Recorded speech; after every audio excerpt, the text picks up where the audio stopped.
So what if you can't touch the sky? It doesn't mean you shouldn't try. Do you wanna fly?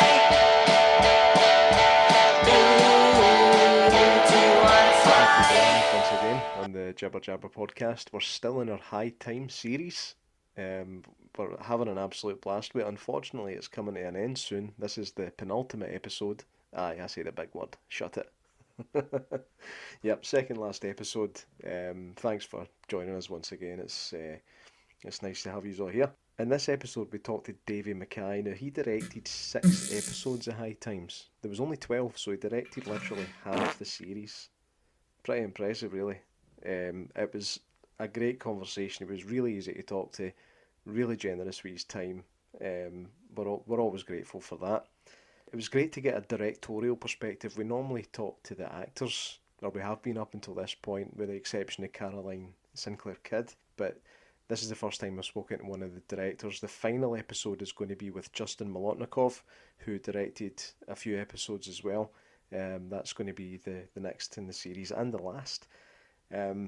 Anyway, Davie kind of dives into the trials, tribulations and triumphs in making a show unlike anything else shown on network TV before that or since, in our opinion, on a budget that wouldn't even cover the catering cost of most of the tripe that gets fired at us now. Just my opinion. He's also a very accomplished actor. You'll no doubt have seen him in Braveheart as the English are too many guy, and as Screech Nesbitt in the one and only Rabsy Nesbitt. He replaced Bernie, when we'll talk about that. Some of you 80s kids might also remember him as Stookie. I remember watching that in English class for some reason, which is weird because it's the most Scottish fucking thing I've ever seen in my life. He talks about these things and much, much more. Like I said, it was an absolute blast talking to him.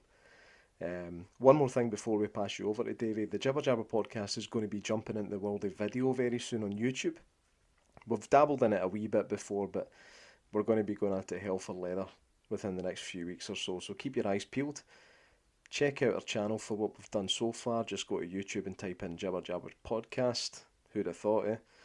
And we look forward to seeing you there. Also follow us on Facebook, Instagram and Twitter, and get in touch with us by email at jibberjabberscotland@gmail.com with any feedback or suggestions for things you'd like to see or hear from us. It's that we do it for you guys, so we want to get your input and your opinions. Right, that's been plugged more times than Katie Price at this point, so on with the show. Davie, thanks for coming on the show, mate. Nice to see you. It's good to see you as well. Good to meet you. Aye, finally. It's just been a few texts back and forth so far, so it's nice to... I was going to say it's nice to put a face to the name, but I've fucking seen you loads of times. Yeah. So thanks for giving up some of your Friday night for us. So, High Times. How did you get involved with that? Well, I think it was by mistake. I'm not too sure because the producer was Callan and Sinclair Kidd, yeah. And I'd never worked with her before. You know, I knew her work, but I'd never worked with her or knew her. And she asked me to come and see her. And I went up to STV. She sent me a script along, and I read the script, and it was just absolutely fantastic, absolutely brilliant. Totally loved it because I'd seen the kind of, you know, it was a short film. It came from John Rooney's short film called Blackout. I think it was called Blackout. Aye. Blackout, yeah. And I'd seen that because I also had a film in that series. It was called Newfoundland, and I had a film in that as well called To a Mouse. Right. So when we all met up for the premieres of all the things, I saw it then, and I remember in the GFT, I'm just pissing myself in the seat when it came on, you know. So when she said it was from that, and then I read the script, I went to meet her, and I got on really well with her and all that, you know. And I don't know if she'd seen, she'd probably seen To a Mouse one, but she might have seen a show I directed called Tinseltown. I think she might have been a bit a fan of that. So anyway, we got on famously and all that, and then she said, you know, would you like to come in and direct it? And this bit of handoff, I definitely give me that job. So that was that, and then I met John again, and that's kind of how it started. You know, it's I think it was about a month later. Started in prep. You know. So did you for people that have previously known you, that they'll have seen you on stuff like Rab C. Nesbitt. So were you already in the directing game at this point, or were you fairly new to that? No, I made my debut as a director back in. I just finished doing a Ken Loach film. I think it was 98, 97, 98. I think it was 98. My name is Joe. It was called My Name is Joe. Yeah. And I was in it with, Peter Mullen was Joe, and I was his wee pal. And I'd written a film called Caesar. And it was, my oldest brother he was a douflier, right? You know what a douflier is? No. Pigeon fancying. They caught doos, and then they had a big ducat, a big kind of hut, you know, and they kept these doos in there, you know, and it's basically a way of making kind of black market money, if you know what I mean. It's, you know, you catch somebody's do, and then you take the do and you take it down to the do shop and you sell it, right? And then you got money. So exactly, this is exactly it. So I wrote a film about it, right? And I thought, it's not going to get anything, you know, trying to explain that, you know, in a short film. And so I put it in. At that time, it was Scottish Screen, and they had a wee kind of scheme going called First Reels.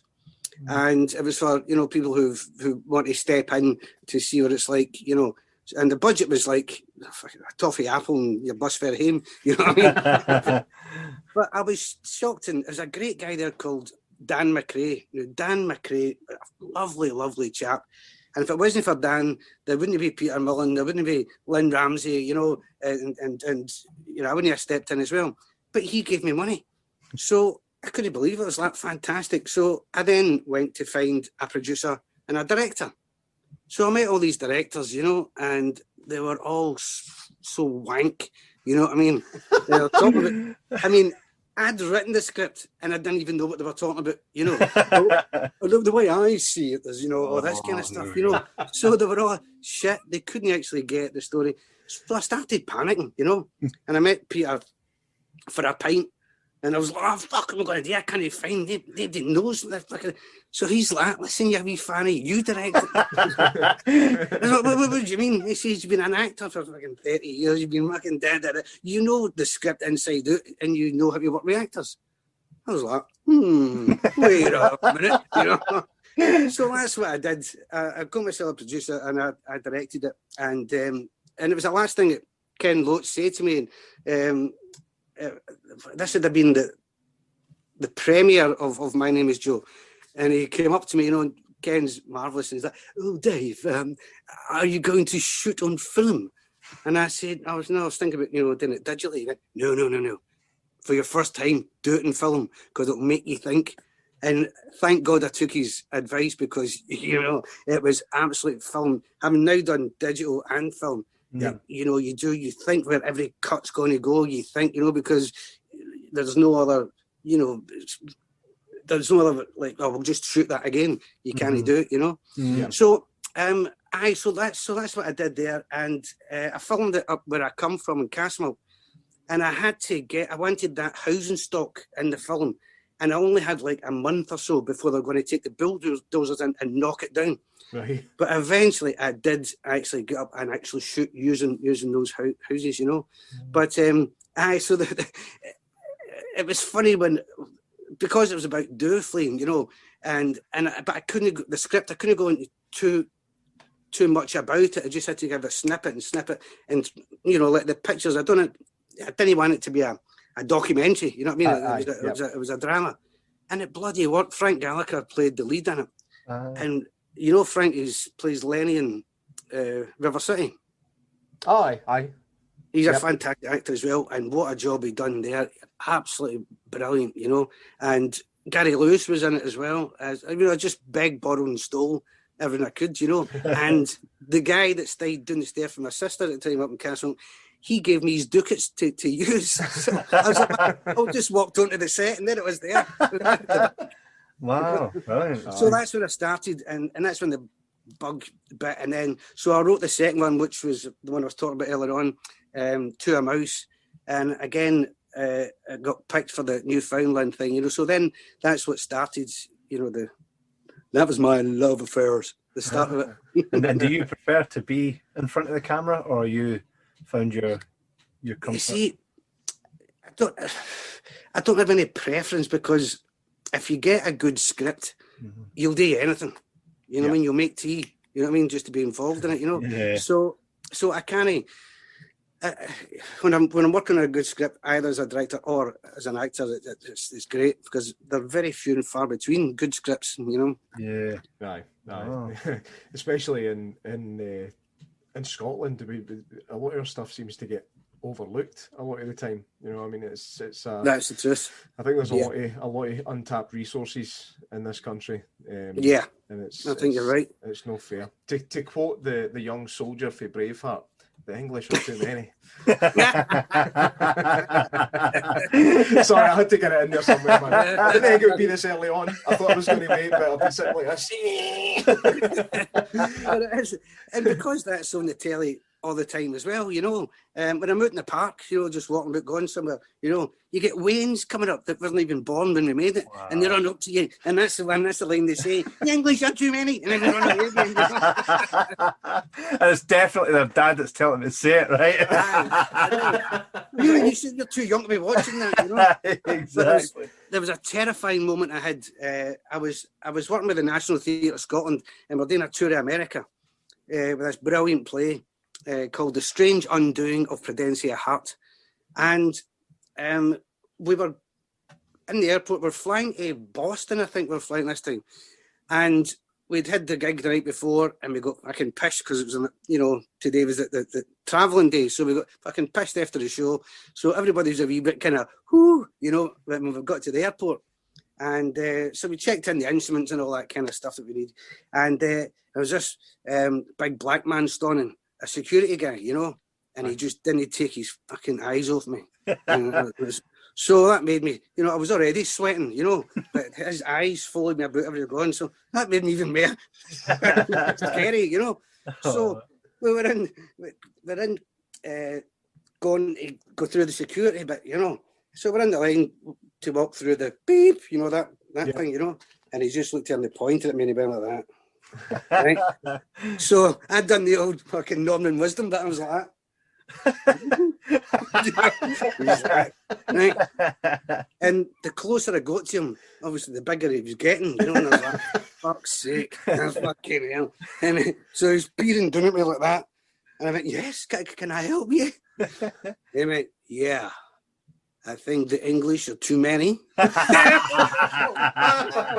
really fainted. I was like, well, yeah, you know, there's only 5 million Scots, and it's just fucking on. He's like, I love that show. I love it. And I was like, oh, well, thanks. So he gabbed away for ages, and I told him a few anecdotes about Gibson and all that.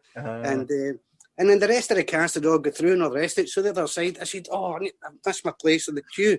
And he just opened the door and let me go. I could have had a bomb stuck me in, you know. That's actually a tip for wannabe terrorists. If you want to be a terrorist, be an actor first. That's right. God.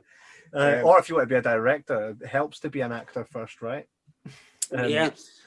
Aye. And vice versa. I'm a great believer. I'm going to give this a wee. Just Yeah. camera there. I would always say, you know, for both things, if you want to direct or if you want to act, you should, you know, a director should always, you know, have seen what it's like being an actor, and vice versa, you know, because there's nothing. I mean, especially not so much now, but when I first started in the early 80s. Oh, I mean, some directors were just, some of them were just no rotten, just rude, you know? And, you know, it was all very, you know, it was all kind of, and maybe you got the worst ones up with it, you know, very, very posh, middle class, mostly men. Mm-hmm. Yeah. And there's one director, you know, wouldn't even talk to the actors at all. You know, he's more technical and all the rest of it. You know, you could have been on there and sang "Happy Birthday." You know what I mean? But more now. I think people like Mackenzie and even Davie Heyman to a certain extent. You know, John Mackenzie, who done Sense of Freedom and all that, you know, and Mona Lisa, Long Good Friday and all that. I mean, I think he's one kind of really kind of booted the door in, you know, in the kind of 60s, 70s, you know what I mean? Right. Which then allowed, you know, people like Peter and all the rest of it as well, you know, to go, maybe I can do this as well, you know? Yeah. So what are the, for people listening that see the word director and don't understand what exactly a director does, can you kind of break down, even just with High Times, what your role is before you even get to the set, and while you're on set, what your role as a director would be? Sure. Well, as I say, I think every director works in their own way, in a different way, you know. But High Times was unique because of Carolyn, you know, St. Clair Kid. She was a producer, and she's fantastic in the sense that she allowed you to create. You know what I mean? And you know, you always felt, you know, safe. She was there if you needed. You know, she would be there. And I'm talking about. You know, when you get the script, you try to get the you know, the visuals there. You go, okay, I know where that's going, and then you try to get the, you know, a sound to it as well, you know. Yeah. And Carolyn was always there, and she'd be going, she'd give ideas about that. You know, oh yeah, let me listen to that. But there was one time, this is great, because before I started High Times, I was directing, I was editing. I'd finished shooting. I can't remember what it was. But it was something I just finished, and I was in the edit, and my editor, his wee boy was connected to the computer, right? So we were in, we're editing something, and then he went, oh, he said, my boys put a track up, you know, and I says, oh, let's hear it. And he put on, and it was, who's got the crack? And these lyrics, these people that couldn't play instruments, couldn't sing, right? And he's like, oh, that's bloody rubbish. I said, that's great. I said, who is that? And he said, oh, they're called the Mouldy Peaches. And I went, right, okay. So when I went home, I looked into it and listened to some of the stuff, and I just fell in love with them, you know. Right. So then when I sat down to read all the scripts, you know, and the Mouldy Peaches were on, I thought, bloody hell, that works, you know. Right. So I took it into Carolyn, and I let her hear it, and again she bloody loved it as well. She's like, yeah, I can see that, you know. So that's what you do. So you start with the way it works with Carolyn. You know, they read the scripts when you're there and you're doing your prep, and then you go to cast it, obviously, you know. So you go through, you know, a few people that you think might do the different parts, you know, and then you cast it. Now, with High Times again, obviously, there's a few from Blackout, you know what I mean. There, you know, we just had to have other ideas for the other characters. So you're doing a bit of casting, and then the part of the Tracy part, you know. So I got all the actors in, and you know, they've done a no bad job, but they were they didn't have the voice, you know what I mean. They were all very some kind of pop proper, you know, and stuff like that. They'd lost and you know, they are working class actors, but they've kind of lost that thing, you know. So, and she had to be at school. That's the whole point of the, you know, the first series is she's a schoolgirl. That's the thing.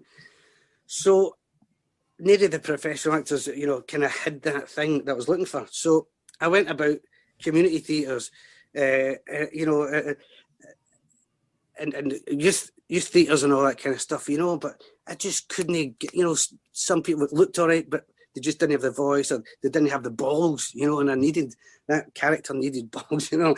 So I was starting to panic because we were shooting soon, and I still couldn't find anybody for this part. So a friend of mine, Anne Kay, her name is, and she phoned me, and she's like, "You're sounding a bit down and all that." And you got to know, Anne Kay she was my drama school at St Margaret Mary's in Castle, you know, and she was Mrs. Shaw at the time. So I said, I know, and I told her the story, and she went like that, right, tomorrow I'll send somebody to you. Right? I explained the character and all that. So she says, what time? I says, well, 1 o'clock because it's lunchtime. And she went, never. So, quarter to Anna goes down to STV, down to the reception, and they've always got free heralds and all that. So I was reading the herald and all that, and this wee boy, and I was going, who's Davie McKay? He went, that's me. What do you want me to do?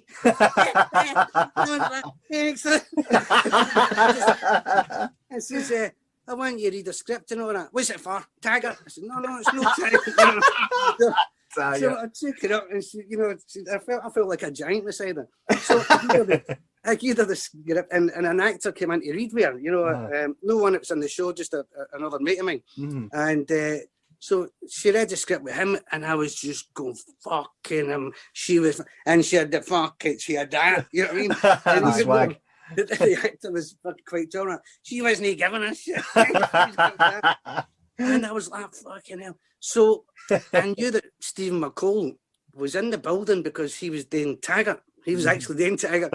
And so I fucking ran into their dressing rooms and I went, that's Stephen. He said, I said, come and improvise with this lassie I've got. Right? Now, Stephen, as you know, he's the best improviser in the world. There's nobody better than him. He's fucking amazing. Right? So he goes in, and I was like, right, Stephanie, Stephen, I says, he went to your school as well. She's facing Maggie Mays, obviously. I says, he went to your school as well. The freeze went to Maggie's. I said, sorry. So I says, right, what are you doing? And I gave them, I don't even know what the story, the kind of thing was. And she's like, what? We just make it up? I says, I just make it up. She's like, right. So Stephen, right away. She's like, fuck up, you. And she just went in, and I seen, Stephen was like, whoa, right. So, and he's gone, and she's coming back every time, And I was like, that's fine, that's good. And did another 2, I think. And then I said, right, thanks, you can go back to your tag and all that. And Stephen's like, she's fucking brilliant. She's good, And that's how we found the when we spoke to her, she was lovely. We had a great conversation with her, but she was saying that she was like, I went for it. She's like, I wasn't even really giving a fuck. It's like, it's true. It's really and everybody, I think that's why I wrote it. It's been really nice to see her and Stephen still have a really strong relationship all these years later as well. They two are really good friends, both really talented people, and they both admire each other. We've spoken to them previously. There's a real chemistry between them, and you can see that in High Times as well. Definitely. Stephen says, sorry? No, you go. I was saying Stephen had said that she should have her own show, and that he was so shocked that there weren't people, pushing that and going to give her some banging the door. Absolutely. It's a total tragedy, you know what I mean? The true thing, High Times should have went again, and with Tracy Marine, it's probably the only time there was not a everything was kind of perfect in that show. Everybody kind of hit it, and understood it, and but there's kind of lots of first times as well, because the DOP on it, he was more a kind of documentary cameraman, you know what I mean? I don't think he's done any drama before, and he was just kind of trying it out, and so at the start it was a wee bit like, well, come on, we have to do this and do that, and then but once you realised, because me and the other directors, we sat down and with Caroline as well, and decided what the style was going to be, you know what I mean? Is it going to be, on the sticks, or is it going to be a lot freer on the shoulder with the camera and all that, And I think we chose the right way because, it was quite a quick shoot and we had to get things done. And so therefore, we've got 2 cameras on the shoulders and we just folded, because I wanted it to be a kind of actor-led thing as well, so we'll go where the actors go, and that kind of thing, and it gives it an extra kind of bit of energy, I think, Yeah. Aye. It's, like I mentioned briefly, we hadn't even really came across this programme before. You know, it's because they buried it. They fucking put on it like Aye. fucking midnight or something. That's terrible. Well, when it was on TV, I was its kind of prime kind of audience, target audience. So I was in my kind of early 20s. Yeah. And it would have been right. It would have suited me down to the ground, but I'd never heard it. And Stephen mentioned it kind of fleetingly when I first interviewed him at my house. This was back in February, I think, something like that. Right. And he just mentioned High Times, and then I I watched it after he was away, and I text Kevin. I was like, Kev, you need to watch this fucking program. I was like, how have we missed this? And I mean, I don't know how many times we've watched the whole 12 episodes now. We've I know. binged it over and over again, and it's one of these shows where you notice more and more every time you watch it, things that you missed the first 9 times. Yeah, that's right. And because the performances are so crafted as well, because every actor knew their characters inside out, you know, and I don't think I've ever been on a film or a telly thing where that actually had happened. I mean, everybody. I mean, so they didn't need me to go and say, "Well, I think in this scene," you know what I mean? They knew inside out, you know. Yeah. And it was a joy. It was a joy to watch. I mean, there was sometimes actually I forgot to shout cut because I was engrossed in what was happening. Wow. You know, and my first assistant was beside me like that. David, do you want to cut? Oh, sorry, I cut. You're wasting cellulite, boy. Yeah. And I had to move my monitor. I was watching the monitor, and you know, where the camera was, I'd be behind the camera with my monitor and watching. And I had to move into another room because with Rav and Jake, man, the amount of takes I ruined by laughing, just laughing, laughing. And you see the actors looking at you, fucking shut up, you know. Sorry. Yeah, had to another room, sitting, shut the doors and all that. That's what you'd be like as a director. Yeah. especially see if the patterns on point like what it is in High Times. I find it hard not to laugh. I mean, that's a good sign when you have to shut the director out of a room because the performances are living up to the script. You know what I mean? I think that's probably when you knew you were onto something there. Definitely. What were the kind of challenges that came with directing a show like that, with the kind of budget restraints and things? What did you find was kind of tough when you were coming into it? There was never enough time. There's never enough hours in the day, if you know what I mean, you know, and because the scripts are so rich and all that, and you didn't want to cut anything to that, you wanted to get everything in, you know. So, but it was difficult, and you know, a few times you'd say, you know, the crew would give you an hour extra and all the rest of it, you know, and then after a while you've been doing an extra hour, they're like, no, not tonight, you have to finish, you know, and so that was the most difficult thing about it is just that, because the flats were great to work in. I felt anyway, you know, that the high-rise flats that they used. But to talk about the scene, it came to it was about 5:30, and we wrapped at 6, I think.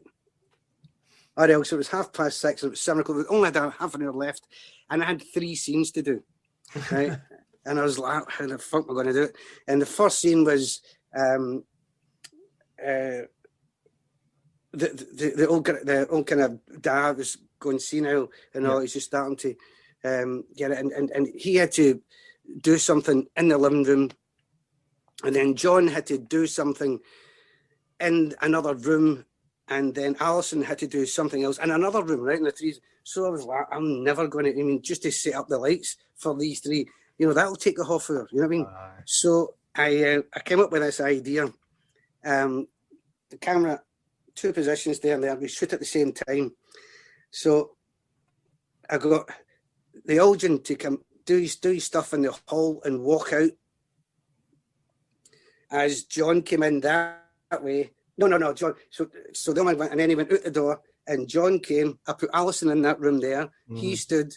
He had his conversation with her there. He goes into her and shuts it. We've got this 3 scenes done in the one. You know, that's a minute to go, and we wrapped. See that.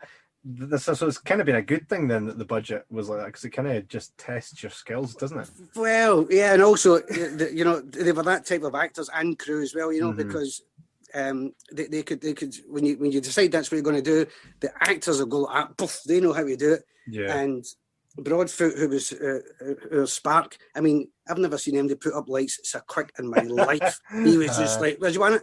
And there, poof, there they are. You know what I mean? Stick on lights. Yes.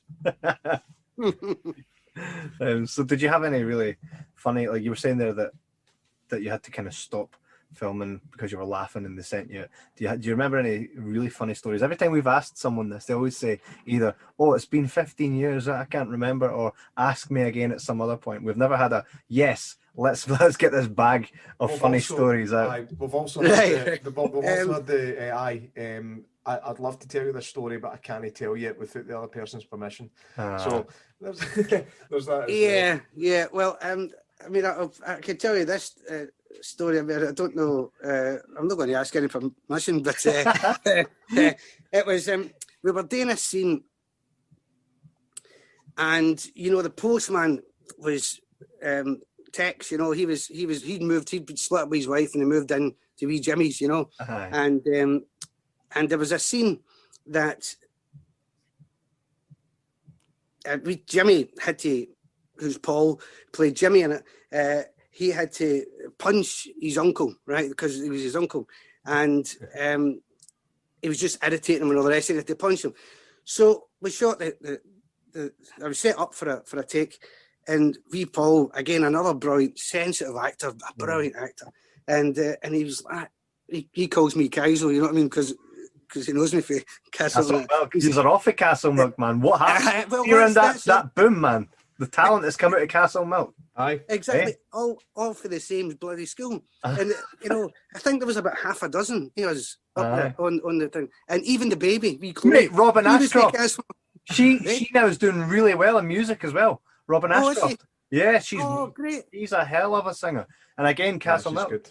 Aye. That's right. So wee Paul was like, he says, guys, I'm finding it hard. I mean, why would I punch my uncle? You know what I mean? And I was like, see what you mean, pal? And he said, I'll try and fake something, you know. And I was like, right. I said, okay, fine. So we rehearsed it and all that, and I could see he wasn't fucking happy at all, you know. He wasn't. And I was like, right, okay. So I thought of an idea. So I went up to John Comerford, who was Tex, and I says, John. I says, what is it? And I got a pair of knickers and I put them, women's knickers, and I says, when Paul comes in, I want you to pick them up and I want you to sniff them. And I want you to say, fannies, they're just great. And he went like, what? I said, don't tell Paul, no, don't tell him. So I got the two cameras up to make sure I got the reaction, you know. So anyway, we got under action and all the rest of it, and we Paul fucking come down and goes into the room, and then he's like, right, and we Paul went, yeah, boss, and boom, I fucking like that, and I was like, that's it, we've got it. And Paul, once I shouted cut, Paul was like, what was that? Now what happened was the reason why that line is there, because before that, I was doing a show in the Edinburgh Festival, right? Mm-hmm. And we had a drink after the show, and then I was invited to a party. So I went to a party, and I got a trap, and I went down to Leith, right? You know, and so as soon as the sunlight came in, the train station opened, I done a Superman, you know, up and away. Up and away. So I was walking through Leith, and my fucking head was pounding, and it was one of those beautiful mornings. You know, the sun was, even though it was early morning, the sun was still hot, and I was beginning, oh, God's sake, you know, I need to stop and get some water. And then I walked past in this basement. I noticed there was lights in the basement. I thought, there was a pub. And I said, maybe they'll give me a drink of water, you know, and stuff like that, because the lights on, so I went down. And the guy went like, can I get you? I said, I'll have a glass of water. He says, is that all? I said, what, are you opened? He says, aye, we're opened. I said, you're fucking drunk. I said, no. Do you do food? Yes, we do food and drink. And I says, do you do eggs Benedict? He went, aye. I says, geez, that and a pint of heavy. Yeah. So while I was there, and I thought I'd better go and wash my hands and all that, wash my face, and, you know, try to look a bit, you know, a bit sane. So when I went in there and I'd done that, and you know, right in my eye line over here on the wall, you know that writing, it looks like happy writing. Mhm. You know, that's all, folks. You know, that kind of Yeah. squiggly, wiggly, Yeah. all that. But it looks happy, right? Yeah. And that's what it's, and this happy writing, it said on this wall, fannies, eh? They're juice. And so I fucking started laughing. And I forgot all about it until that day. I don't know what made it come back in, because it was, you know, months, or maybe a year ago before that, you know. But it came to me, but my God. Right. So come to the edit. We finished and all this. We're in the edit, and I was on STV, and the editor came to me, and she was still, her eyes were all red and all that. She said, "You all right?" She went, "I've just cut one of these scenes, man. I thought I was going to die laughing." And I was like, "You're fucking joking." She went, No. I said, "I fell off my seat." So I said, "What scenes come?" So she went in and she played it, and it was that scene. It was that scene. And I says, no. I said, that's not to be in. I was just used that to get a reaction. But go back to the script. We can't use that. And he went like, "Get to fuck." Said, I'm not cutting that. That's the funniest fucking thing. And I was That's like, how it happened. so I says, all right. So I let Carolyn, the producer, watch it. And, you know, she was sitting there and it was coming up and it happened. And she just gave the fucking, right, that. And I said, "Do you want it or do you not want it?" She said, "Oh, yeah, I want it." And I said, "Right, fine." Right, so then John Rooney, he had a viewing with Carolyn. And I was up in the Highlands. I was doing a walk, a bit of hiking. And then I come into the reception area and John Rooney was on the phone. "You little bastard! What are you doing?" "I never wrote that." I know. I said, "I know you didn't." He said, "My wife will think I'm a perv." I said, "I'll take the blame. I'm going to kill you when you get back to Glasgow." So he went furious, you know. So when I got back to Glasgow, I could arranged to meet him. And then I met up with him and I says, "Right, I'll take you out. There's no worries. You know, it's no problem." No. He's like, no. He said, I've watched that a couple of times. It's actually quite funny." So he let me halfway. Yeah.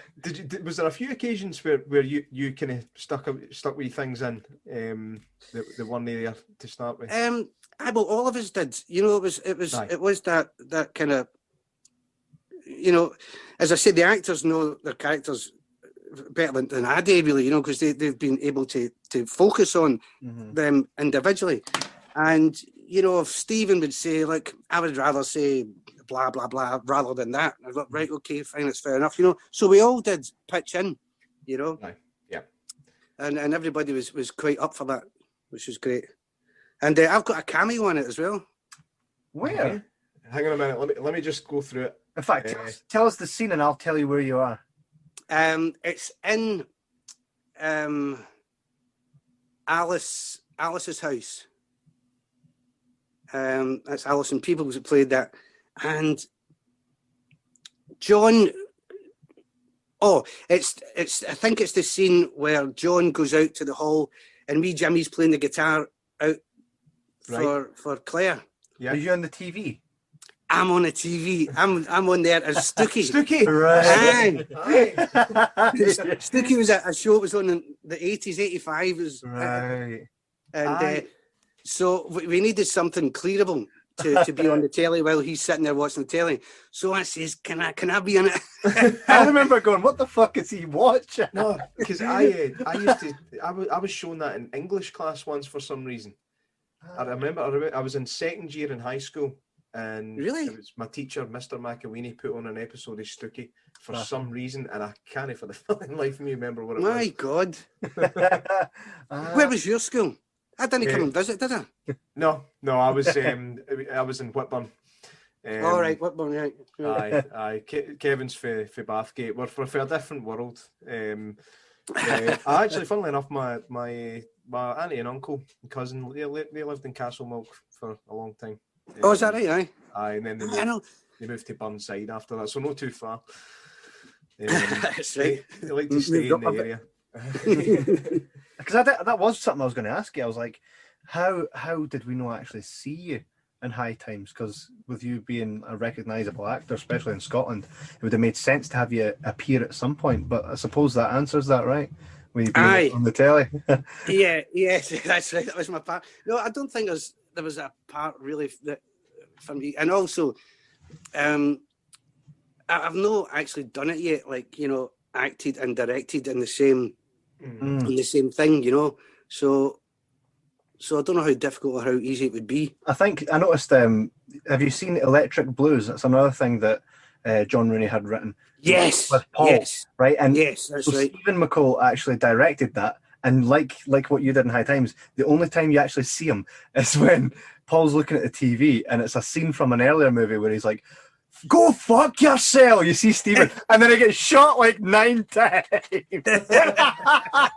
I pissed myself. It was one of his first movies because I texted him and I was like, of that whole time you're only at it once and you got shot like fucking 400. Was that Orphans? No, I don't think it was Orphans. It was something. It was his very first movie, and a fella shoots him, and it's like he gets shot like over excessively, like he's dead, and the guy's still shooting. Still doing it. Oh, it's clearly his voice, and he's just like, "Go fuck yes." He's got some oomph about him, hasn't he? Oh, definitely. Have you seen him in the film? He plays a stand-up comedian. Yes. Crying with Tears, I think it's called. Crying with Laughter. Crying with Laughter. Crying with Laughter. What a fucking performance! My God. I seen that years ago. It was after the first time I'd seen The Wee Man, and right. I liked Stephen in The Wee Man. It was one of the best things about it, to be honest. But so I looked up kind of his other work, and I came across that Crying with Laughter. So I ordered it off Amazon. Now it wasn't Amazon that was selling it; it was somebody selling it through Amazon. I think it took about 2 weeks for it to arrive. My God. I watched it and I fucking loved it. I loved the grittiness of it and the realism, and it was just. I need to see that. I've not seen it yet. Oh, it's a really good film. Really enjoyed it. That was Justin directed that one. What one? Crying with Laughter, Justin. Oh, sorry, I've seen that. I thought Justin you were talking about the Wee Man. I've not seen that. Oh, sorry, I've not seen The Wee Man. No, the Wee Man's all right. It's an all right film. I've got my issues with it, which I might discuss on another podcast. Yes. No, Crying with Laughter. Big J, he directed it fantastically, you know. But the power of work that Stephen done in it was fucking incredible. I mean, really incredible. And the balls to fucking go out and do stand-up. You know, for a part, I mean, Jesus. Even thinking about that gives you the shitters, you know. Yeah, we've seen that. We can actually go to YouTube and see Stephen preparing for that. He actually went out and done. Oh wow! He actually became a stand-up comedian. There's like a wee kind of 20-25 minute kind of featurette about him becoming that character, Joey Frisk. It's a good. It's a good wee insight into what he was doing. There's a bit where I'm talking to. What's the guy's name? It's the guy that played he plays the Undertaker in the more recent Still Game series. What's the guy's name? Like Sheathing. But that's the character's name. I can't mind. His name escapes me now. But he's sitting with him, getting advice off him and stuff, and it's really cool. It's always something I've fancied trying it, but I'm too much a shite bag. Oh, I think I'm not. I mean, it's the biggest blackstuff known to man, as Conley would say. You know, there's no way, because I'm not a funny person, you know. And the thought of standing and going, rabbit, this is what I think. You know, Jesus. I'd end up just battering a heckler. You what? So back to High Times for a minute. So did you direct the first episode, or did you come in a wee bit later? I can't remember. The first series, it was James that done episode 1, 2, 3, and I'd done 4, 5, 6. Right. And then in the second series, I think I'd done 1, 2, 3, and Big J done 4, 5, 6. And that was great to work with Big Justin again, because I'd already worked with him before in a show called My Parents Are Aliens. Oh, great show, man! Great show, love that. And he came down to do that, and it was good. That's the first time I'd met him, you know. And this producer of my parents. It's a lovely old Jewish guy, you know, and he's like, hey, Dave, you know, he says, the directors, the other directors come, the second director says, yes, you see second. He said, he's coming down from Scotland today. He's Scots, you know. And he says, so you're bound to go on. Right, that's how it works. You know, you think so, you know. And I couldn't believe it. He'd come down on his motorbike, right? So I'm sitting at a computer and all the rest of it. And then this whirlwind comes in, all hair and teeth, leather. Hey, Ouija, is that you? You did it. I'm the Ouija. And I said, so I was staying I had a wee VW camper van. And I was staying in that, you know. And then we got on famously, me and Justin, and he's like, look, why don't we just fucking rent out a house? And I was like, great idea, and we kind of split it and all that. So we got this lovely big house, and it was a cheap price, you know. And so, because we, you know, anytime he was in the studio, I'd be prepping. And anytime I was in the studio, he'd be prepping, right? Mm-hmm. So I used to come in after my shift, and I had the famous Campbell's meatballs. Yeah, you know, that's my dinner. You know? Get the Campbell's meatballs. Now, I didn't know that Justin used to be a chef before he became a director. Right. So I used to walk into the house, and I was like, fucking Nigel, fucking Lawson's been in the house. What's happened to you? The smells were fucking beautiful. And there he was with his fucking, he was making all this stuff, you know. So I'm there with my kind of meatballs, eat them up. And he's like, yeah, Ouija, I've left you some, don't worry. Oh, wow. Perks. So I think on the second one, yeah, I think that's how it went there, you know. So it was great to work with Justin again. It was fantastic, you know. Oh. And I think he just loved, you know, the cast, the crew and all that as well. So a kind of happy show for him, I think, you know. Mm. And you're going to speak to him, aren't you? Well, I hope to get to talk to him as well. Yeah. He has been responding, so I think we're all good on that front. How long did you guys work on My Parents Are Aliens? I have a question that I wanted to ask as a child, but I didn't have anyone to ask. Well, I think it must have been the second series. The first one with the Sophie, the mother, she changed, right? Yes. Were you there when she changed? No. I always wondered. Obviously, she must have had something else on, right? I don't know why they did that, because I thought Barbara was fantastic in it. You know, she, you know. But the thing was, it was the show was actually going to get stopped, and that's why Bernard he phoned me up and he said, could you watch this DVD and let me know what's wrong with it? And I said, what do you mean? He says, there's something wrong with it, and I don't know what it is. I says, where do you want me? He said, are you coming up to Glasgow? He said, no, could you come down to London, into the ITV studios? I says, yeah, have you got your bank check out? He went, oh, yes, I'll pay. Don't worry, I'll pay. So I was like, okay. I says, and how long's the show? He said, well, the DVDs, you know, I think there's 6 episodes in there, so it's about 3 hours. So I was like, okay, then I'll be there at 2:00. So they flew me down and all that, you know what I mean? So I arranged meetings with my agent and all that while I was there. So I'd done the whole morning fucking scooting about, you know, drinking hundreds of coffee.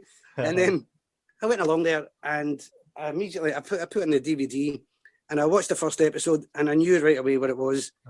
The kids, wee Josh and all that, terrified. The cameras, terrified to move. You know, because it's in a studio, they don't want to shoot off and see the lights and all that. Right. And that's what it was. It was just they weren't living as a family. Yeah. You know? So I only watched like one episode and turned it off, and I went through to Bernard and I told him for that, and he went, jeez, I said, that's what it is. He said, you need to move the cameras and you need to make them a family. Yeah. So anyway, a couple of weeks later, he phoned me up and he's like, I've got another commission. They're going to do another series. Will you do it?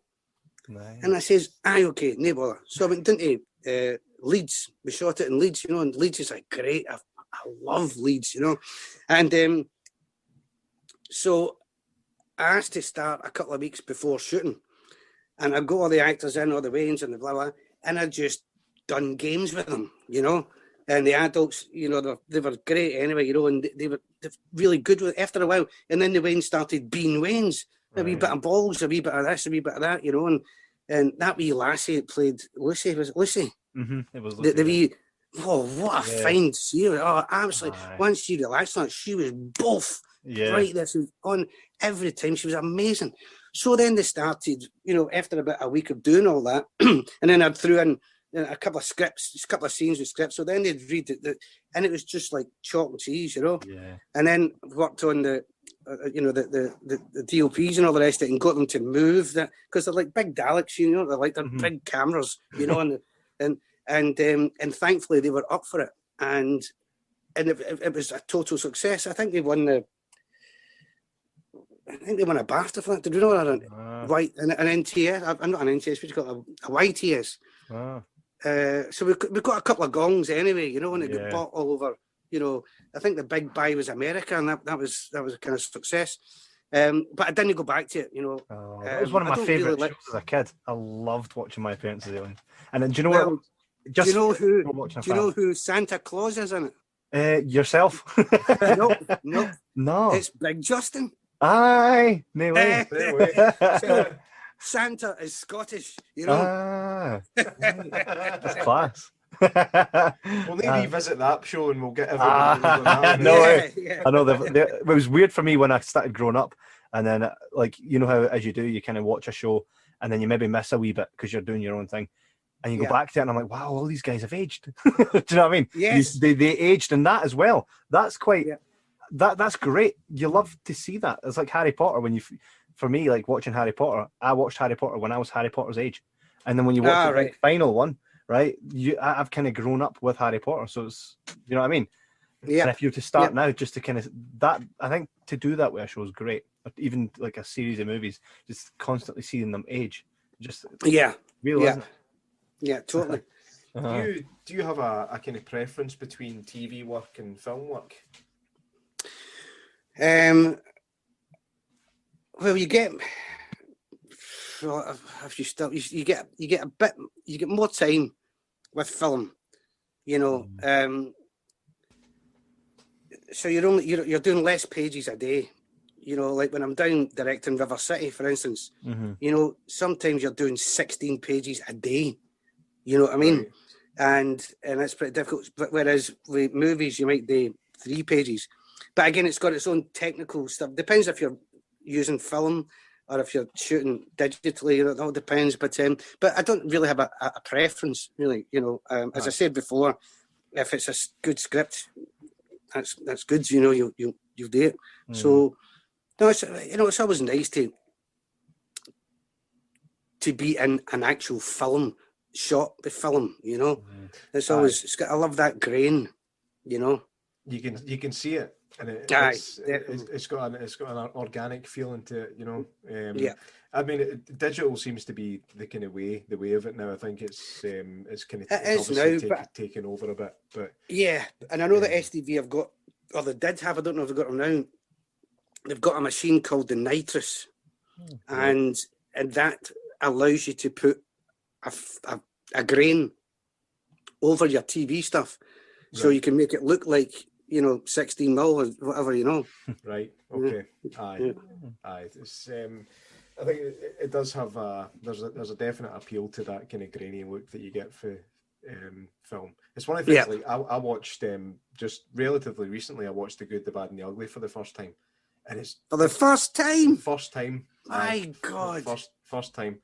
I was going through a kind of Clint Eastwood binge, and I was like, Clint Eastwood is class. Aye. Absolutely brilliant. Have you seen his first director, his debut as a director? It's a film called Play Misty for Me. Yeah. Oh, I've no. It is brilliant, and I can't remember who's the woman that's in it. Oh, what's her name? Oh, it's gone. It'll come back to me. She is fucking amazing in it as well. I mean, she scary biscuits. And I think I'm sure we've all met, a woman like her as well. That's I'm not going to say anything. If you know, we married one. No, I was with one for 3 years. That was a fucking roller coaster. Well, I just watched it 2 nights ago. I got it on either Netflix or Prime. I had to pay for it. £3 or something. Prime. Is it Definitely Prime? aye. But it was well Prime. worth it. It was well worth it. I think it was 1972 he filmed it, but aye.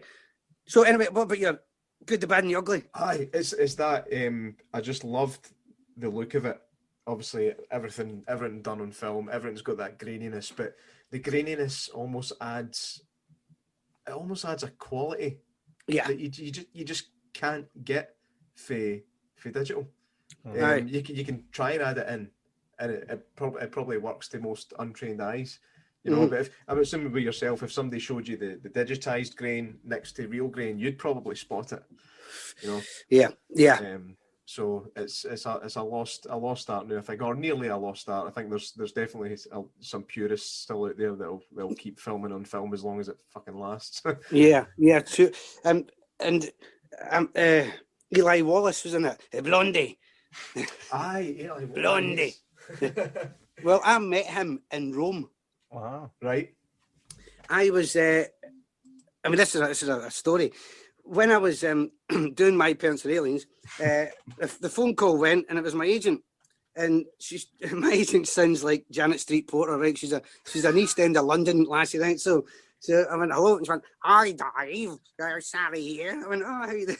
She went, how do you know Martin Scorsese? And I says, I don't know Martin Scorsese. Well, he only wants to meet you. I went, what are you talking about? I've got a meeting with him, for you with him. And I said, it's a hoax. She's like, no, it's not. I said, when's it for? So I can't, it was a day, and I went, okay, right, fine. So I was in Leeds, and I was going down to London. I was like, this is a fucking fault. I'm going to go down there, and again, Jeremy Beadle's going to jump out like that. And I got to the hotel and all the rest of it, and I went to the receptionist, and I said, I've got a meeting with Martin Scorsese. Okay. Right. And I was like, fuck, didn't you laugh? So they say, go up to this room or whatever, you know. So I went up, chapped the door, and fucking hell, he opened the door. And his wee black glasses on. I was like, fucking hell. He was like, Davie, thank you for coming to see me and all that big hug. And I was like, somebody film this. On celluloid. So he said, you want a drink or the rest of it? And it was a nice big suite, you know, and started one day but fucking gabbing away. And he said, that little guy, he killed me, that little guy, right? And it was about Liam and My Name is Joe, the film I'd done with Peter. Yeah. And the reason why he knew me is because he was on the panel that gave Peter the Palme d'Or and all that kind of stuff, you know. So he'd seen the film. He said, he killed me. I had to watch again and again and again. And I was like, fucking listen to that. It's Scorsese saying that to me, you know. So anyway, he started to talk about gangs in New York and would I come on board and help him and all that kind of stuff, you know.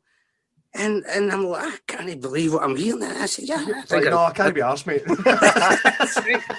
I says, I would love that. He's like, okay then. Right, so that was fine. So I came out of there as high as a fucking kite, you know, phone Sally. I've just been given a job for Scorsese. Oh, wow, I'll get a phone call. So anyway, so I went back up there, and sure enough, soon Sally got back with the dates and all that. And it was a fantastic bloody wage packet, and the dates, but they're all while we were fucking shooting My Parents Are Aliens. Oh. Right? And because it's a studio thing, the dates can't move. No. So Bernard, the producer, and Big Justin were all trying to say, well, if you can, I'll do that day and you can do that, and then you can go and film that, and then and we tried, you know, to juggle all things about, and it just couldn't work. Oh. And it broke my heart. I had to phone him up and say, sorry, I can't do it. Oh, it was a fucking, whoa, I was fucking hitting the flare. No. So anyway, he got in touch and he says, I'm sorry to hear that, about you not coming out. He says, when you finish filming, will you come out and see us anyway? And I went, sure, I'd love to do that. He says, yeah, come out. And so I couldn't fucking believe it. So he phoned my agent. I got this wee fucking flat the Pope was my neighbour. Right? It's no kidding. And this wee flat, Aliens. this wee flat was called Borco Pio. That was the name of the street. And the Vatican was just there. I could hear him doing his 6 o'clock. Hi guys, or whatever he says, blessing folk and all. And so hi guys, me again. hey, the Pope. I went out to the studios, they sent a car and I went out to the studios, the sunny place, and sure enough, I couldn't believe it. There was a big fucking old clipper ship and all that, you know what I mean? I go, fucking hell, and they were shooting a fight, and the lassie took me to Marty, and he's like, oh, David, that fucking big hug and all that, stamped me down beside him and looked at his monitors and that. So he does a take, and I'm like, he's got all these cameras about and all these monitors, and then he's like, cut, and he's like, Dave, what did you think of that? I thought it was all right. That was all right. It's not bad, Marty. Unbelievable. So that's what I did. And then, lots of chats and the rest of it. And I thought, I'm booting the fucking arse. I think I stayed for about a week or something like that. Nobody was telling me to go away. So I was in Rome fucking day. Hey. So eventually I had to go. I had to say, I need to go now, Marty, But there you go. And why did I start that story anyway? Eli Wallace. Oh, that's where I met Eli. Eli was doing a film in the same studio. Right. And I said, I hope you don't mind, but I love Wallace, and I fought with Wallace. He's, what are you talking about? And I explained, So, and he's a charming man, an absolute charming man as well. So he is. See, mate, these stories, man, I should be in this industry. It just sounds like a fucking blast. I'm sure it's a nightmare at times, but to have stories like that to tell, that's... Gangs in New York is a class movie. Very, very, very lucky, but you're right, it's the old adage, it's sometimes you don't know if you need a shit or a shave, you know what I mean? And it is always feast or famine. It doesn't matter, who you're always going to have the lean times, Yeah. And of course, something like this kind of lockdown and all that, Yeah. There's so many actors and crew and musicians that are just fucked, Mm-hmm. Aye. There's no enough support. That's the truth. Yeah, that bastard saying we got to go and fucking retrain. Oh, I know. I've seen that. I know. I say, well, I'll retrain. If you let me put my belt around your fucking neck, you bastard, I will retrain. I invited him onto this podcast to kind of tell us a bit more about this kind of scenario that he'd like us to all retrain. Yeah. I know. I'm sure he gave it some due thought. Like, See, I got the same response I get for Arnold Schwarzenegger every time. Nothing. No response. One of these days. Oh man. So High Times won a BAFTA. It's first season. How did that make you feel, being yourself and Carolyn and John? It made me feel like Alex Ferguson after he'd won his first European Cup. You know what I mean? Yeah. I was very proud of the team because I knew it was the best thing there, but I thought we're not going to get it because they'll get to some fucking shit. You know what I mean? So I wasn't holding out for it.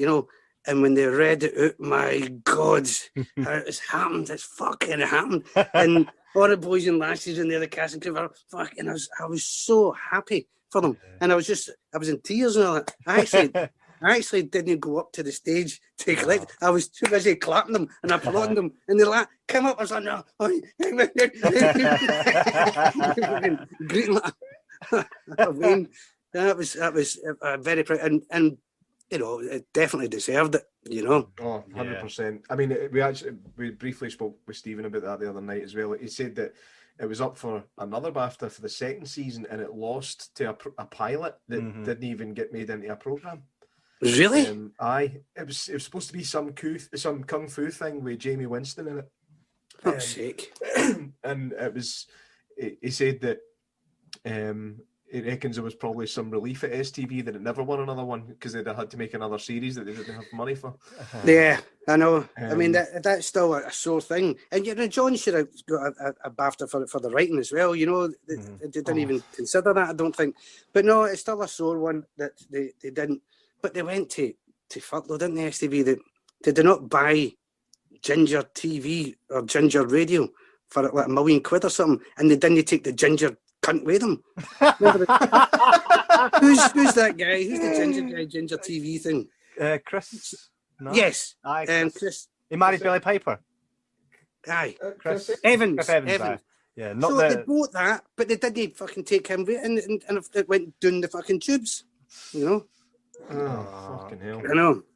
But Everybody's had kind of mixed feelings about and mixed opinions about what kind of happened with High Times, because when we initially said to our audience that we were going to do the High Times series podcast, that is one of the biggest things and that kind of what led us to doing it when we were speaking about High Times. Everybody said, where was season 3? Why did it stop? Why was there more of it? It is one of those shows that always leaves you wanting more, to the point you just go back and keep re-binging. That's why we keep re-binging, because you just keep finding new things, and it's our only way. And see, when I had watched both series, and then I found out that Blackout was a thing, I was like, oh, like, see that feeling of like, this shit I've not seen. You found that by complete accident as well. Do you know how I found it? Because I was trying to find anything related to High Times that wasn't just the episodes. I was trying to find interviews, everything. I just wanted more. I wanted to soak up High Times. And there was nothing. And I just kept searching, and there was Blackout. And I was like, the fuck? Turned it on, I was like, no way. And you would have thought Stephen or John would have mentioned this when we But no, I had to find it myself. I found it. Just that feeling of being like, oh, it's like an episode of Still Game that you maybe didn't know existed. Yeah. And you're like, well, here we go. I've seen everything like 5 times. Let me have this. Everybody get out of my way. This is it, right? And for that, to kind of feel that way about a show and then not have anything else kind of sucks. So it shows that was there, because all our audience was like, where was, they're all the same kind of feeling as what we had. Where's the rest of it? It always felt like there was always more. And I know John has said that he still feels he's got more in him, but definitely the treatment. And that's what's keeping me doing the lottery, because I'm going to win it one day, and I'm going to go, right, there's fucking £2 million, John. These more episodes, we're going to make this. Yes. Alex has said we got the same idea as well. If we ever had any kind of money, it'd definitely be one of the on the list of things to do. We've spent about 12 episodes now trying to convince folk to date for fuck. But did you watch the ones that were actually broadcast, or did you watch by the video? We had to watch it. The DVD. Well, we actually bought the DVD since, but we actually first found it on YouTube. Mm-hmm. We didn't know it was. See, I don't know if you know this. It is all on YouTube. It shouldn't be. It's just it happens to be there. Some guys uploaded it. It's nothing to do with ITV, STV. Right. So it's not. It's no legit. I don't know why. Well, it must be. I'm wondering if they put it on YouTube via the DVD, because the reason why I'm saying you should watch the actual broadcast episodes, because the video, they fucked about with the music. They put shite music on it because they couldn't use the music that we actually put on the show. Right. And the music is so muchy as well, But they put in some other kind of, and I couldn't believe it when I bought the DVD at the show, and I put it on. I was like, no, because at one point in my first episode, the first scene, Tex is in the toilet, fucking picking. He's doing up his nose, cutting his hair and his nose and all that, and he's kind of bare chested, and I put in what do you call them? Fucking da da da dum dum da da da dum. The Herson boys with the Sam 69, and it fucking really just boom. It just gave the episode a fucky like that, as he's doing that and getting ready, nice. And other things like that, a lot kind of lemon jelly and all that in there, which isn't in the DVD, Right, I wonder then if it's on the STV player episodes, because it is on STV player as well. You just have to really search for it. I'd need to. Really. Well, I'm sure I've got, and I need to look them at right enough as well. But I think I've got stuff from the edit, the final cut I think we've got DVD. I'll have a look and let you know if I've got them. You know, a funny story Stephanie was telling, because you know that she's done work with STV. She works behind the camera now. Stephanie, who played Tracy. And Yes. she was saying that someone came to her when she was working at STV and was like, "You were in High Times, right?" And she's like, "Aye." And they're like, "We've got a fuck ton of these DVDs that we're going to chuck out. You want to come get some?" She was like, aye. They're just chucking them away. Unbelievable, right? In fact, actually, say to Stephanie, is she still working up there? She's working in among it. I think she does different kind of jobs. Because when we were asking her if it was primarily STV, she was just about to do something with BBC. So I think she works for a specific company, right? Do other work for everywhere. Yeah, she's always kept on her toes and busy. That's good. No, it's just because I've not actually got a copy. The Two Mouse film that I was telling you about. Right. So I've not seen it for years. I'd love to get a DVD. You know, STV, they've got the copyright. Right. What's your stance in regards to how High Times was? We've got it's kind of like there's two kind of sides. Some of the cast believe that STV weren't proud of it, but Carolyn on the other hand was like, STV loved it, and it's just a shame at the wrong time, not enough money. What's your kind of take on it? I mean, you were up there with Carolyn. Some of the ones that like Agnes, they really loved it. I think she was exec, and she really did. She was an honest woman, and she did like it. The other, that Swami guy, can't remember his name. You know, he'd bend with the wind. You know what I mean? He likes a boot in both camps. You know what I mean? So I don't know what I think he would be less. But I think what it was that the bit too much. As I say, the shares in that Ginger thing went to hell. To get out of the building and all that kind of stuff, you know. So I think it would have been money, you know, which is ironic because I think if we got the third one,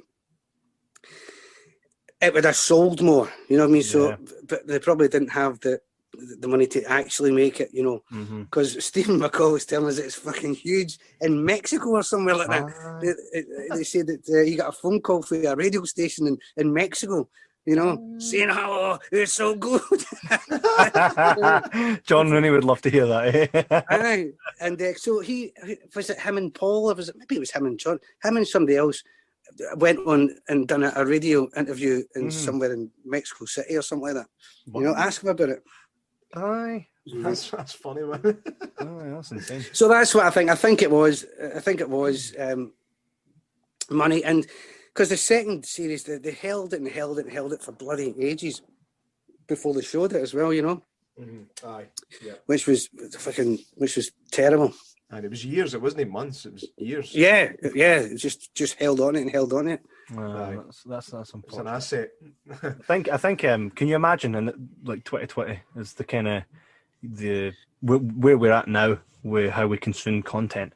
A show like High Times would be great on Netflix. Do you know what I think? Yes. See if we could get the back catalogue and get it up there, and with enough people, because I know for a fact if that was to be up there on Netflix with like Still Game and you're watching stuff like Burniston, aye, if that comes up in the recommended, right, there's no anybody for the UK, right, and even further afield that would watch that and say it's shite. It's just not going to happen. So I think that would resurge the love for High Times, and it would open it up to a new audience that's craving something new. The Scottish. I know it's not new, but it is new if someone watches it now, because we watched it like for the very first time this year, and to us it's new. Do you know what I mean? We're watching it like it's new, and we're so psyched about it. But it just we saw it too late to kind of. Back then we would have had to have like raised a petition or something. You know what I mean? but for us it is new, and this is what it appeals to guys like us.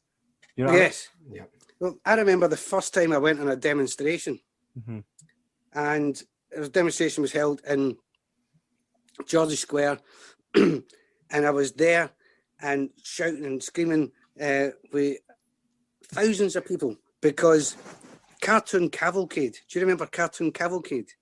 Glenn Michael. No. It was a Sunday afternoon cartoon show. They showed Right. cartoons and all that, the banana splits and all that kind of stuff, right?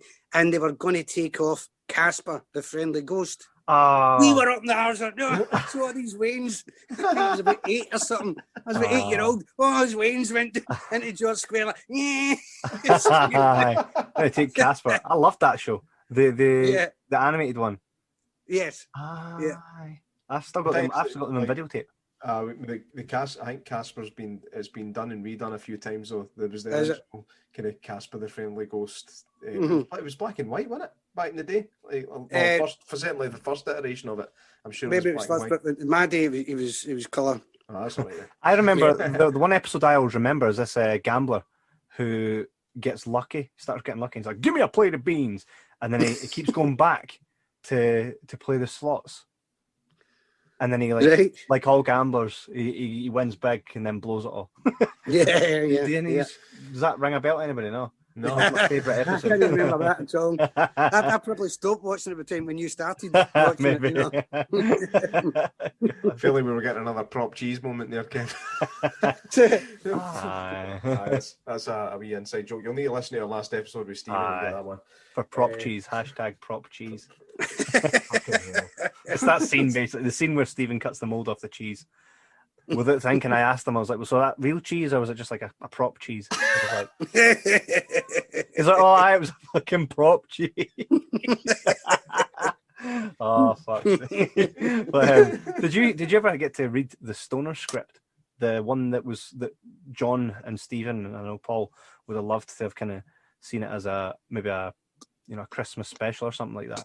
But, no, I didn't. And John, I do know of it, but I've not read it. No. Man, John sent it to us. Oh, unbelievable. Is it great? Well, one of the best parts for us is we can read that now with the characters in mind, hear their voices, right, and see them. It's just as good as anything he's ever written. It actually has us laughing. Had me laughing out loud as I'm reading it. You know, how long was the script? Was it? Oh no, it was like one episode. One episode. One episode. And do you know what's great about it as well? See, it's set between the end of series 1, the start of series 2, right? So it bridges that gap. And really? So when you see Stephen come back and he's limping, there's a reason for that. There's a reason for everything. You should. I mean, I could drop him a message, John Rooney, and ask him if I can send you the. I don't know, and send you the PDF. Have a read of this, man. This would stand up today. See if you were to make it tomorrow. That still be bloody class. Well, maybe we can raise a budget for it then. See, well, since we've done this series, that's kind of. I don't know if you've seen in the Daily Record, but we had an article published about. Did you? Yeah, about trying to get High Times back. Oh, fantastic! That's me. That's me on the right, and then Kevin, and then Stephen way on the left there next to the clapperboard. So again.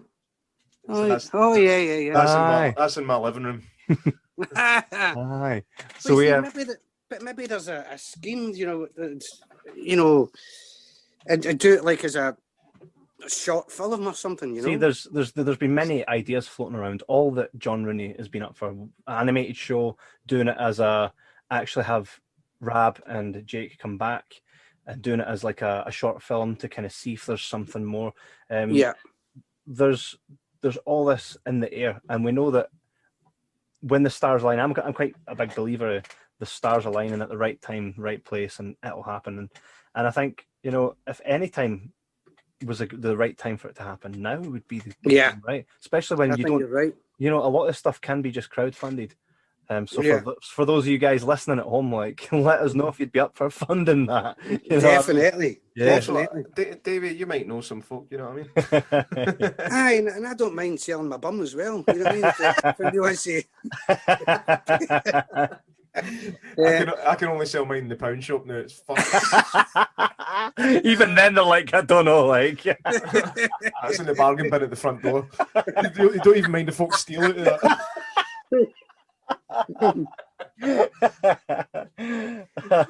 It's like, just put that in the steel box. I think there's a lot of love for it. Everybody that we've spoken to love High Times, and have all said they would jump at the chance of making it happen again if that happened. And John himself has said he always felt that he's still got more High Times in him, and he still does. Yeah. If all the stars align, that everybody would be up for it, and that would be amazing. I think it would be something so new that because like if it was to become a thing, everybody would so go back and check it out. And you know, Rab and Jake's character as well. I always said that they could have had a spin-off like Kevin and Perry, right? Definitely. They definitely had that, and I think there's so much in just such a 12 episodes, right? Yeah. Do you know, So much in there. If I was ever to see somebody just say the word action on High Times, I'd fucking cry. You know what I mean? Yeah.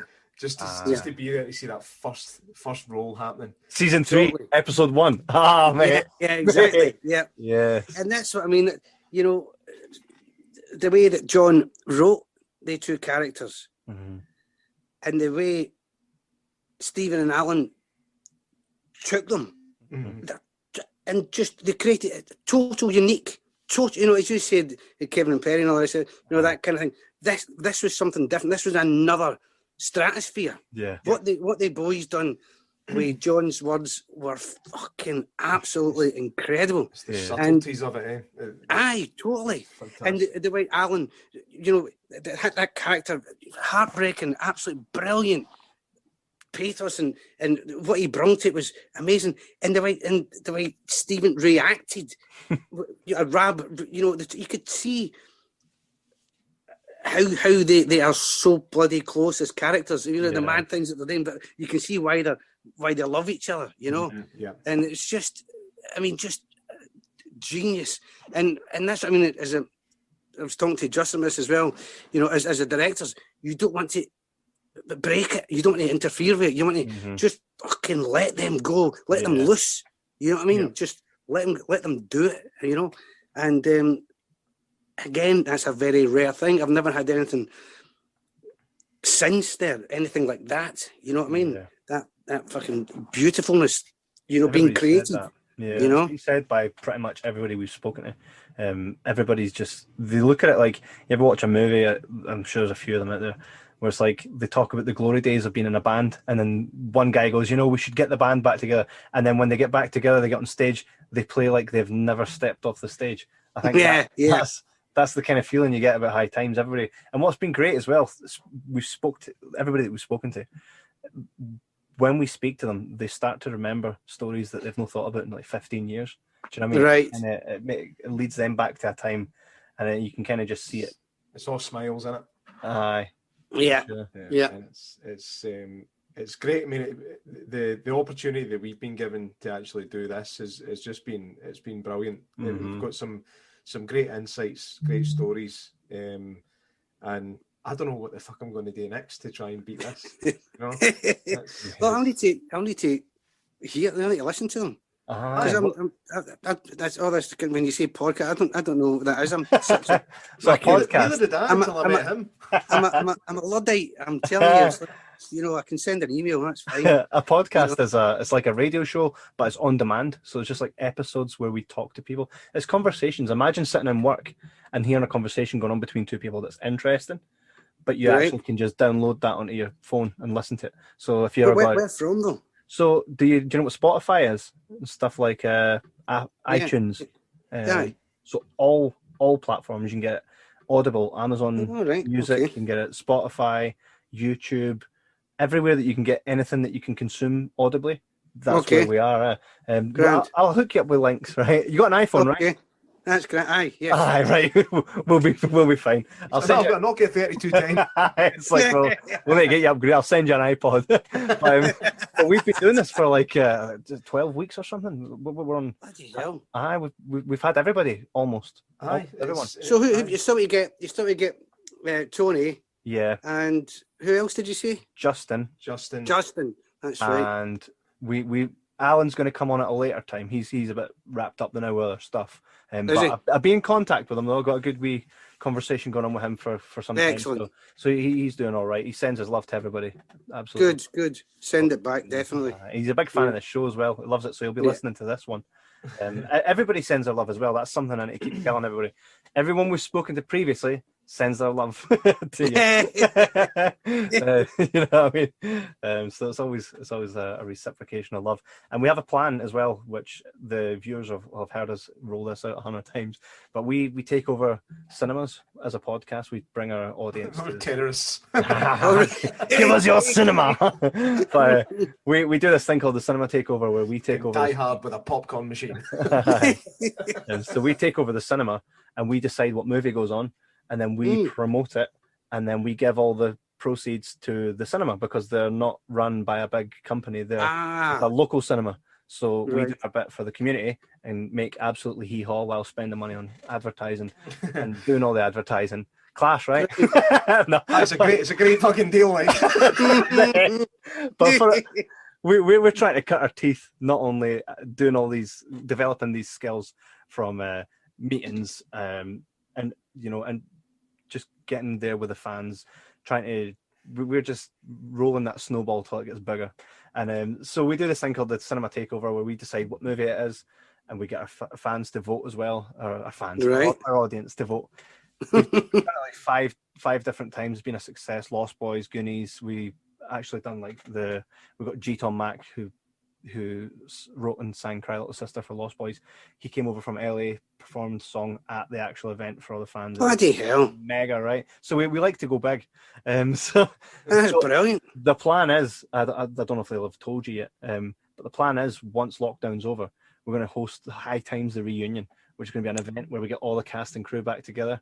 Great. For the audience, right? And we'll have maybe a table read where they get the Stoner script and have Alan and read it, right? Have yourself, Justin and Carolyn, at a little panel where we'll do what we're doing right here, talk a bit about it, have you guys kind of just reminisce at old stories. People come up, get their selfies with you, we can sell things to get signed, get DVDs, the lot, just a proper fan experience. We literally have the go-ahead from everything, from like the venue to all that. We've literally got it all waiting in the wings. It's just a case of lockdown finishes, and then we kind of just speak to you guys about what you need requirements wise, and then there we go. The High reunion. And me and Justin can do cameos in it. Right, there we go. We'll get John to write us too. Like the two old guys in the Muppets. What are you talking about? We'll get you a wee box. Splendid. No. We box it. Brilliant. Man, that would be class. That's a great idea. That's such a great idea. We're really looking forward to it. It would have been a thing now, but lockdown's kind of got in the way. But also give us more time to prepare. And another thing as well is we've been able to do these episodes throughout lockdown. So everybody that's been listening to this are definitely going to come along to this show, and they'll be able to see that and experience it. So it'll be something pretty amazing. And as well, we'll film it, because we have a film crew as well. So we'll film it in 4K. Oh, fantastic! Aye, and we'll make it not a documentary, but we'll make it like a nice wee promotional piece, and that can maybe start the GoFundMe for New High Times, right? Yes, that'd be great. Sorry, I've got low battery here. I'm trying to plug in. I think there we go. That should be all right. We're nearly at the end anyway, so your battery should be all right now. But this is it's been a blast talking to you, Davey. It's really good to get these wee insights into the kind of inner workings of the show, as opposed to just talking to the actors and that is great, but it's two different things, obviously, and it's different aspects of the whole process of making the show. So it's great to get your perspective. It's been great to talk to you guys as well, and I'm sure when I hang up, I'll go like, oh, I should have told about that. I should have said that. It's just an excuse for us to get you back on. We'll talk about something different next time. Aye, there we go. Well, you've got our number, we've got you, so we'll keep in touch. We'll get a pint once all this shite's over there. Definitely. Yeah. So thanks very much for your time, David. That's magic. It's much appreciated. There you have it, folks. Davie McKay. Big thanks to Davie for his time. What a talented actor. It's been actually amazing speaking to him. You can see his work at River City, and make sure to check out all his past work. You can find that by going to IMDb and just searching up Davie McKay. The guy's a wealth of talent. Next week, we have our final High Time show. But remember, guys, after lockdown, we aim to reunite everyone in the flesh, so make sure to follow our social media to keep an eye on that. As the High Times series is coming to an end on the podcast, this is not the last you'll hear of High Times. Mark my words on that. Make sure to check us out on YouTube, as our show will always be available in an audio format you can find on Spotify, Apple, iTunes, everywhere. But we are actually going to start doing video now. So you'll be able to see our beautiful faces over on YouTube and all the other content that we put out. You just never know what projects we're going to have our fingers in. So make sure to head to our YouTube, Jibber Jabber Podcast. Hit the subscribe button. You'll be able to see all the interviews that we do from now on visually. You'll be able to see the guests that we have, and you'll be able to see us, and we can kind of do more with that. It's going to be fun. So make sure to do that. Check us out on Facebook, Twitter. I'd say MySpace, but that died years ago. But make sure to check us out, and huge thanks again to Davie McKay for coming on the show, and we will see you guys next week for the ultimate finale of the High Times podcast. But don't be sad that it's gone, just be happy that it existed. We'll have a great show for you guys next week as we finish up the High Times series. See you guys later. Why do happy ever afters never seem to last?